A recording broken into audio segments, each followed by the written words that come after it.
গতকাল ছিল ঈদ, আর ঈদে ছিল না কোনোই প্ল্যান। তবু পিসির বাড়িতে বেড়াতে গিয়েছিলাম। হঠাৎ করে বিকেলে চলে যাওয়া হচ্ছে শ্রীমঙ্গলের বধ্যভূমিতে।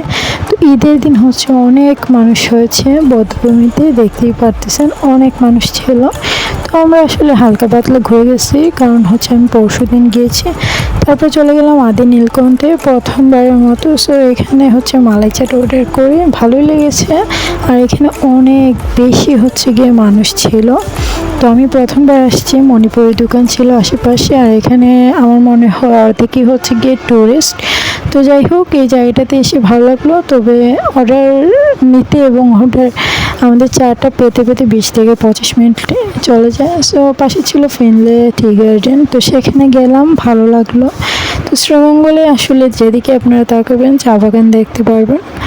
সো খারাপ না, জায়গাটা সুন্দর, আপনারা আসবেন নীলকণ্ঠে। এবং আমরা গেছিলাম পুরাতন আদি নীলকণ্ঠে, তার পাশাপাশি ফিনলে চা বাগানে। সো আপনারা আসলে এই চা বাগানটা ঘুরে যাবেন। সো সবার ঈদ কেমন কাটলো কমেন্টে জানাবেন, আর ভিডিওটা ভালো লাগলে অবশ্যই একটা লাইক দেবেন, এবং আমার ফেসবুক পেজ এবং ইউটিউব চ্যানেলটা সাবস্ক্রাইব অ্যান্ড ফলো করবেন। আমার ফেসবুক পেজের নাম পুষ্পা ব্লগ, এবং আমার ইউটিউব চ্যানেলের নাম SD পুষ্পা। তারপর শ্রীমঙ্গলের রেল স্টেশন দেখতে দেখতে বাড়ি চলে গেলাম পিসির বাড়িতে। সো সন্ধ্যা হয়ে গেছিলো, আর সন্ধ্যা হলেই এইখানে এত পাখি দেখে আমার অনেক বেশি ভালো লাগছিল।